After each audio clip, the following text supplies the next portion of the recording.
La manera de preparar el colorante que los latinos llaman cherúleum y los mexicanos mojuitli o tlacehuitli es la siguiente. Se echan las hojas despedazadas en un perol. Se agitan fuertemente con una pala de madera y se vacía poco a poco el agua ya teñida en una vasija de barro o tinaja, dejando después que se derrame el líquido por unos agujeros que tiene a cierta altura y que se asiente lo que salió de las hojas. Este sedimento es el colorante. Se seca al sol, se cuela en una bolsa de cáñamo, se le da luego la forma de ruedecillas que se endurecen poniéndolas en platos sobre las brasas y se guarda por último para usarse durante el año.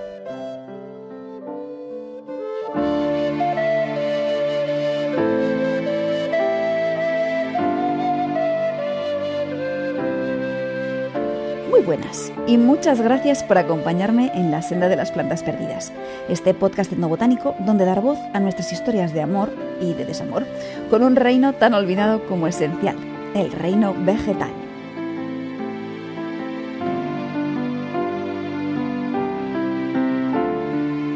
Soy Aina S. Erice, bióloga y escritora, y con el episodio de hoy daremos por terminada la 5ª temporada del podcast, que tantas satisfacciones me regala últimamente. De hecho, hace unas semanas estuve hablando sobre el podcast precisamente en una radio argentina, y continúan llegándome mensajes de ánimo, incluso de que os habéis animado a probar la leña en vuestro pelo. Muy bien.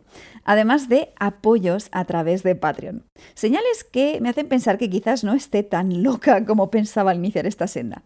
Pero sobre todo, que no estoy sola. Y me siento inmensamente agradecida por todo ello. Al final del episodio ya hablaremos del futuro del podcast, pero ahora toca entrar en materia, adentrándonos por fin en las historias de uno de los tintes vegetales más complejos, misteriosos y fascinantes que existen, el índigo. Mucho antes de que el índigo fuese un color, fue un tinte. Ya sabes que la relación entre plantas, palabras y colores es algo que me fascina. Ya hablamos de este tema en el lejanísimo 4º episodio que dedicamos a las violetas. Pero en el caso del índigo, la relación entre palabra y planta no es tan directa. Ese azul oscuro, profundo, nocturno casi, que solemos asociar hoy con el término índigo, es un color invisible a ojos de cualquiera que contemple el vegetal del que se extrae esta sustancia tintoria. En circunstancias normales, de hecho, permanecerá oculto, sin delatar su presencia. Nada te permite adivinar, a simple vista, si esta o aquella planta conoce el secreto del azul. La etimología del término índigo, en cambio, sí que delata el origen que los griegos y romanos atribuían a esta materia colorante. Era tinte de la India, índicon en griego, y que llegaba a cuentagotas, compacto y con aspecto de roca además, desde el lejano y exótico oriente. Índigo es nombre de una sustancia transformada, un extracto obtenido a partir de plantas, aunque los antiguos albergasen serias dudas al respecto, dada la pinta que tenía el índigo sólido que llegaba al Mediterráneo. De ahí que índigo no sea estrictamente ni el nombre de una planta, ni tampoco el de una única molécula, un único compuesto bioquímico. Es más bien el nombre de un clan de compuestos, los indigoides, como por ejemplo la indigotina, la indirrubina, el leucoíndigo, el dihidroíndigo, etcétera, etcétera. Moléculas que, en las condiciones adecuadas, proporcionan los únicos azules que la humanidad ha sido capaz de fijar sobre tela. La bioquímica del índigo es un asunto absolutamente fascinante, pero en el que no vamos a entrar aquí hoy, porque ya me despaché a gusto durante el taller que celebramos el pasado solsticio, y en el que hablé largo y muy tendido sobre la tina de índigo y su funcionamiento, además de sobre muchas creencias, supersticiones y curiosidades varias relacionadas con este tinte. Pero como este es un mundo vasto y profundo, y me dejé muchísimas cosas en el tintero, bueno, o mejor dicho, de la tina de teñir, prometí que rescataría algunas de ellas en el podcast. Y por eso aquí me tienes, feliz de cumplir mi promesa añil.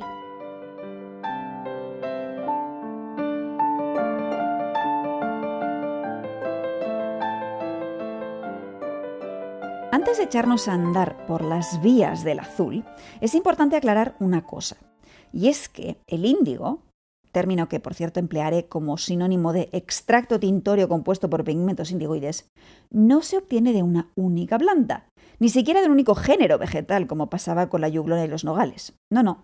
La habilidad para sintetizar indigoides está sorprendentemente repartida en el reino vegetal.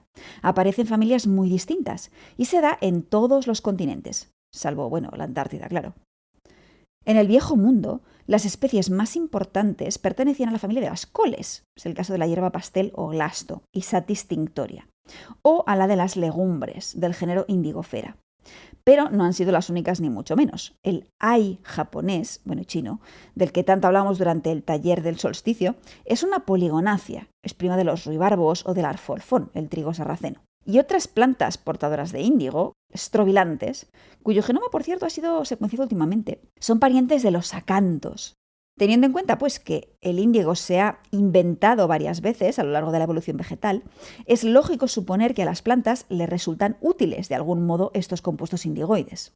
Sin embargo, dudo mucho que esta función biológicamente útil tenga algo que ver con el uso tintorio del índigo. Por lo que comentábamos antes, de que estas moléculas no le dan un color azul a la planta. Su poder colorante parece ser un efecto secundario, útil para nosotros, pero no necesariamente para la planta. Teniendo en cuenta los lugares de mayor acumulación de estos compuestos, sobre todo hojas jóvenes, pero también tallos y hasta raíces, y que se han demostrado sus propiedades antimicrobianas, las del índigo, entre otras cosas, yo diría que tiene algún tipo de función protectora o defensiva. De hecho, los humanos también hemos empleado el índigo como sustancia medicinal. Puede que prácticamente en todos los lugares donde crecen plantas portadoras de estos compuestos. Pero plantas medicinales hay muchas y muy variadas además. Tintes, en cambio, que capturen el azul del cielo, del mar, del amor, de la muerte, de la vida, de la eternidad, solo hay uno. Uno que se encarna en muchas plantas distintas. Multiplicidad en la unidad. Tal vez ese sea el lema, el tema que emerge al explorar las historias que el índigo nos quiere contar.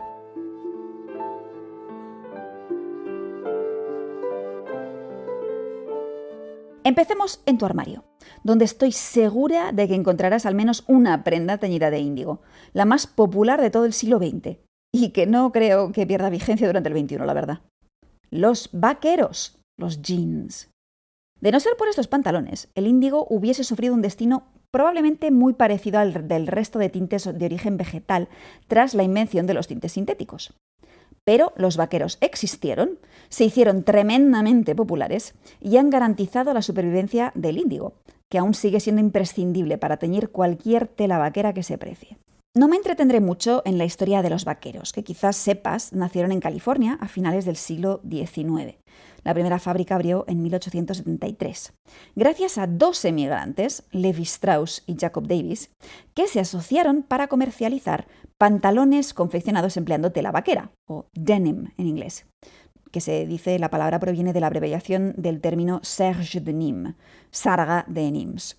¿Pero por qué los vaqueros tienen que estar teñidos con índigo? ¿Por qué no nos sirve cualquier otro tinte azul sintético? Me alegra que me lo preguntes, porque la clave está en una característica del mecanismo de tinción del índigo, que de buenas a primeras quizás no te parezca una ventaja precisamente, sino más bien un inconveniente. De hecho, no todo el mundo ha apreciado esta peculiaridad del tinte. Y es que el color de las telas teñidas con índigo es increíblemente resistente a la luz, a los lavados, pero no a la fricción. Si lo frotas, va perdiendo capas de color que se quedarán en tus dedos.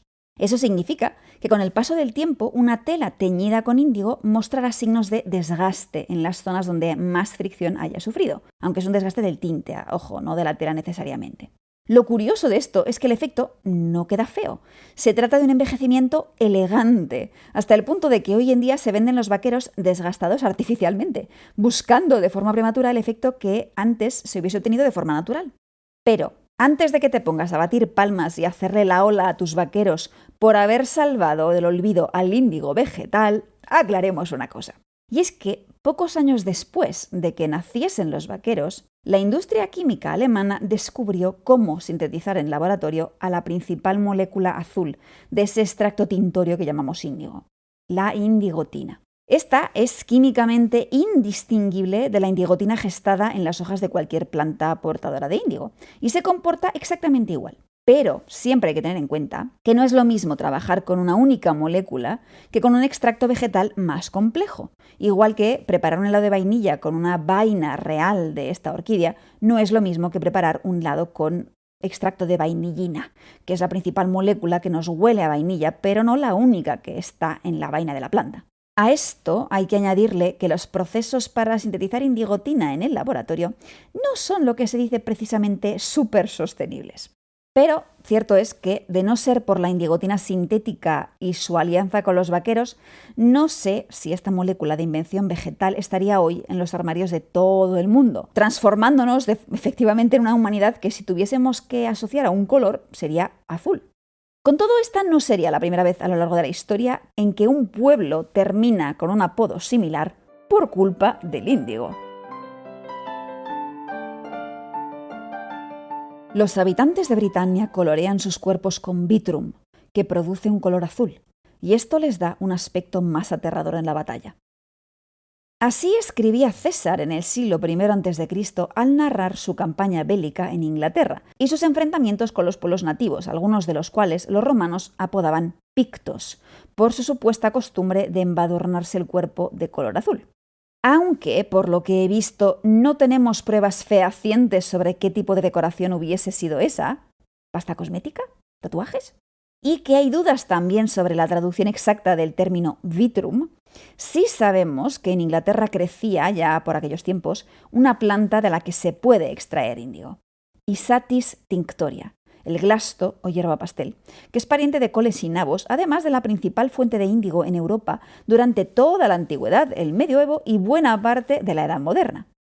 Hay arqueólogas y arqueólogos que se han tomado el tema muy en serio y han realizado experimentos preparando pasta de índigo con distintos aglutinantes, desde agua o saliva hasta yema de huevo, grasa animal o incluso semen.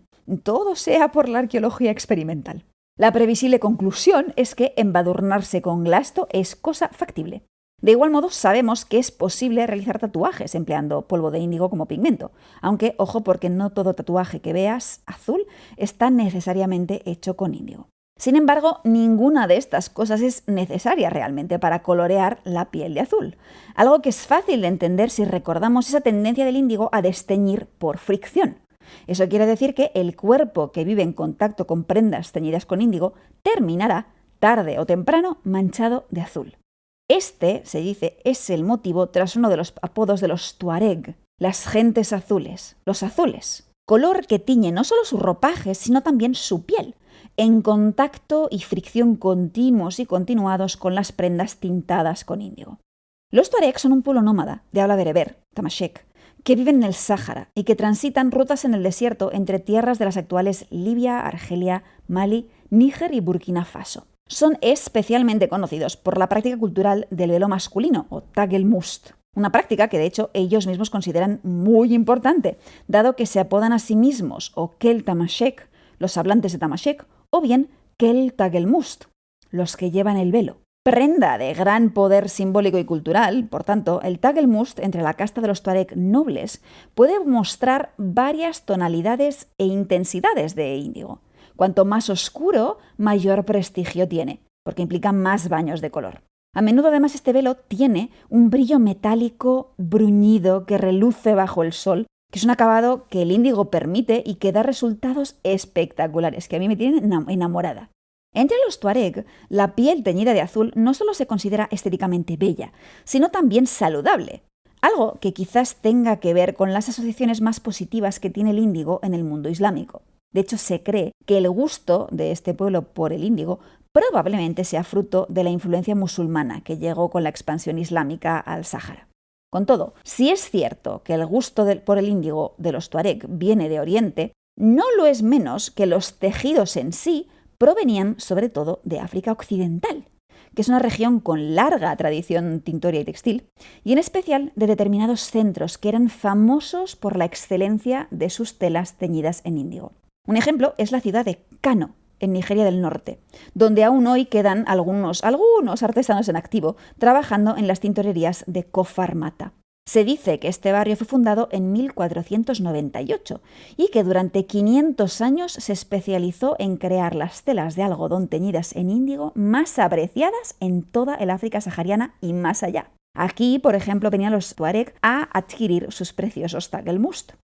Hay unas poquitas tinas de índigo que aún hoy siguen en funcionamiento, aunque a duras penas, dada la competencia de textiles baratos que vienen de China. Bueno, y también que el norte de Nigeria no es precisamente un destino turístico apetecible que se diga, desde que apareció Boko Haram por allá, y que los turistas están más dispuestos a comprar y pagar más por telas de índigo de elaboración artesana que los locales. Son tinas que siguen manteniendo el procedimiento tradicional de tinción en índigo. Bueno, o eso dicen los tintoreros. Nada de moléculas sintéticas, sino la planta de verdad de la buena. En un proceso que es largo y que tiene tanto de ciencia como de arte. Y que, claro, no puede competir en precio con las baraturas chinas. De ahí que el sector tintorio pida al gobierno que aumente los aranceles para los productos importados. Vamos a detenernos un poco junto a estas tinas para echar una ojeada a sus contenidos vegetales. Aunque en África Occidental crecen varias plantas autóctonas de la familia de las legumbres que fabrican índigo en sus hojas, es poco probable que hayas oído hablar de ellas. Pero no te preocupes, que enseguida remediamos esta laguna. Es un placer presentarte, en primer lugar, a una pareja de especies que solo crecen en la franja central del continente africano, sobre todo las regiones occidentales. Phalaenoptera cyanescens y Phalaenoptera laxiflora, a veces llamadas en castellano añil yoruba, siendo la palabra añil un excelente sinónimo de índigo, dado que proviene del término sánscrito para hablar de este tinte, nila. Por otra parte, el pueblo más conocido que ha empleado estas plantas tintorias son los yoruba, poblaciones que viven en el sur de Nigeria y que han desarrollado una cultura textil muy sofisticada, en la que el índigo tenía un papel extremadamente importante. Bueno, digo tenía porque, claro, como en todas partes durante los últimos 30 años, ha ido erosionándose hasta casi desaparecer. Las hojas de la añilera yoruba se cosechan preferiblemente cuando aún son jóvenes y el mismo día conviene ya machacarlas en un mortero para ir después aglutinando la pasta de planta resultante en bolas más o menos grandes que luego se dejan secar al sol. Estas serán los ingredientes que cuando una tintorera o tintorero quiera iniciar una tina habrá que añadir al agua, junto con cenizas de plantas escogidas, claro. Esta técnica de machacar, hacer bolas con la pulpa, dejar secar, durante la cual se produce la fermentación del material orgánico, se repite bastante a menudo en el tratamiento de las plantas productoras de índigo, desde esa hierba pastel de los pictos, que también crece en la península ibérica, por cierto, hasta la planta que conocemos como índigo japonés, ai. Pero además del añil yoruba, tenemos a otra planta africana productora de índigo, Indigofera arrecta, que pertenece al género de plantas azules más ampliamente extendido de todo el mundo y que aún hoy sigue creciendo tanto silvestre como cultivada en buena parte del África subsahariana. Las indigófera, cuyo nombre científico hace justamente referencia a que son portadoras de índigo, son una hermandad enorme que alberga más de 700 especies repartidas en todo el mundo, aunque solo unas cuantas hacen honor a su nombre y sintetizan de verdad índigo en sus partes aéreas. La más conocida es la india, Indigofera tinctoria, y antaño llegamos a pensar que los métodos de extracción y tinción con índigo habían nacido solamente en la India, donde cierto es que se alcanzó muy temprano un gran nivel de sofisticación, y que desde allí habían sido exportadas luego al resto del mundo, por ejemplo a África. Sin embargo, es perfectamente plausible y de hecho probable que muchas tradiciones indigotintorias se desarrollaran de forma independiente en varios puntos del globo, hasta que los movimientos humanos terminaron por conectarlas entre sí, como sucedió en América.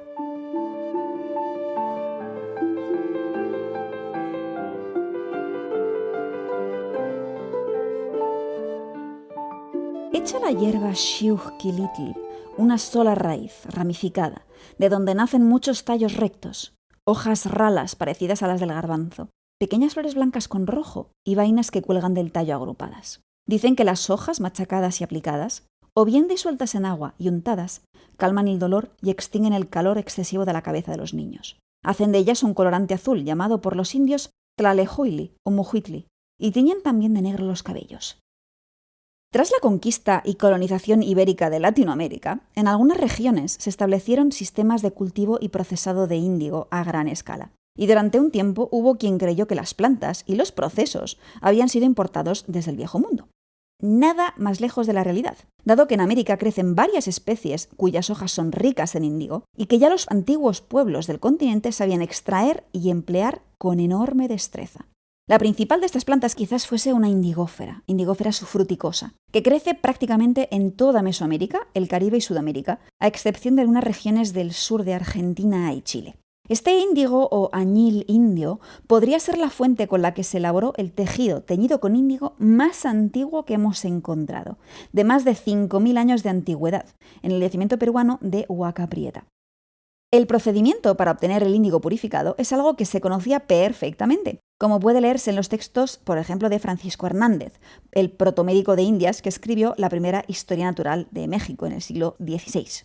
Al principio del episodio, has escuchado un fragmento donde explica cómo se preparaba este pigmento a partir de la hierba conocida en náhuatl como xiuhquilitl o jiquilite, que probablemente correspondería sobre todo a Indigófera sufruticosa. Sin embargo, no solo se empleaba para teñir tejidos y cabellos, que es otro uso muy interesante del índigo, por cierto. Hay un empleo indigoístico mesoamericano fascinante, del que tenía muchas ganas de hablarte. Así que, antes de irnos, déjame que te cuente la historia del azul maya. En 1931 se publicó la primera descripción científica de un pigmento muy curioso que se había detectado durante las campañas de excavación americanas en la península del Yucatán. Este material, detectado por primera vez en las pinturas murales del Templo de los Guerreros en Chichén Itzá, no solo era de un color azul espectacular, sino de una estabilidad y resistencia alucinantes. No se inmutaba ante la luz, la humedad, el contacto con ácidos, álcalis, un todoterreno de los pigmentos. Se lo bautizó al cabo de unos años como azul maya, porque por aquel entonces solo se habían localizado ejemplares en tierras mayas, pero más tarde se detectó también en templos aztecas, lo que da una idea del área en la que se empleó este pigmento tan excepcional. Al analizarlo en el laboratorio, descubrimos que su composición era totalmente diferente a la de cualquier pigmento azul inorgánico empleado por otras civilizaciones antiguas. Tras mucho analizar y probar, hoy sabemos que el azul maya se obtenía mezclando unas arcillas muy peculiares, como la paligorskita e índigo, que si se mezclan y se calientan a temperatura adecuada, forman una asociación de color más azulado o más verdoso que resulta muy estable y tremendamente resistente. Y, como la curiosidad no duerme nunca, fui a ver qué podía encontrar sobre las palabras para hablar de colores en lenguas maya y náhuatl. Y lo que encontré me pareció interesantísimo. Resulta que, como en muchísimos otros idiomas alrededor del mundo, en estas lenguas se emplea una única palabra para cubrir toda la gama de colores que yacen entre lo que en español separamos como verde y azul. Este color, identificado con los orígenes, lo tierno, lo fresco, la naturaleza en crecimiento, también estaba ligado a las aguas y a las divinidades asociadas a ellas, y al punto cardinal que no está en ninguna parte, el centro, donde crece un árbol que conecta cielos y aguas, lo divino y lo humano. Esos son los colores del índigo.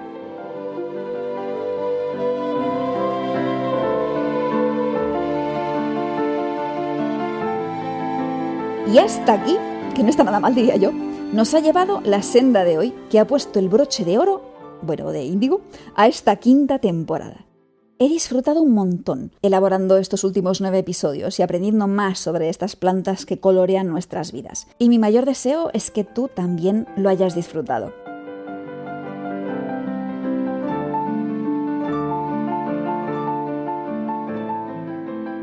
¿Y ahora qué? Pues ahora una pausa para retomar energías. Aunque no sé yo, la verdad, si llegaré a descansar mucho porque durante este verano boreal terminamos ya de preparar la edición impresa de Senderos de Savia, este libro donde he recopilado, extendido y referenciado con todo lujo de detalles la información que compone las 3 primeras temporadas de este podcast. Un libro que de momento está disponible en edición digital y del que estoy francamente orgullosa. Si quieres echar una mano al podcast, siempre puedes hacerte con una copia digital. Dejaré el enlace en las notas del episodio, que todo ayuda. O también puedes apoyar lo que hago uniéndote a mi maravillosísima familia de Patreon. Patreon es una plataforma de microdonaciones mensuales a través de la cual comparto una lluvia de agradecimientos con las estupendas, bellísimas personas que están allí. Encuentras la información y todas las transcripciones de los capítulos en patreon.com/ainasterice. Por cierto, enhorabuena y namaskara a Carmen por haber adivinado a la protagonista del episodio de hoy. Regresaré a las ondas para la 6ª temporada, como ya es tradición, después del próximo equinoccio, el jueves 23 de septiembre de 2021. Pero, si te parece que vas a echarme demasiado de menos, sabes que puedes apuntarte a la tribu Bosque Vegetófila y recibir mis boletines mensuales con reflexiones y noticias interesantes sobre el mundo de las plantas. Bueno, al menos intento que sean interesantes. Toda la info está en ainaserice.com.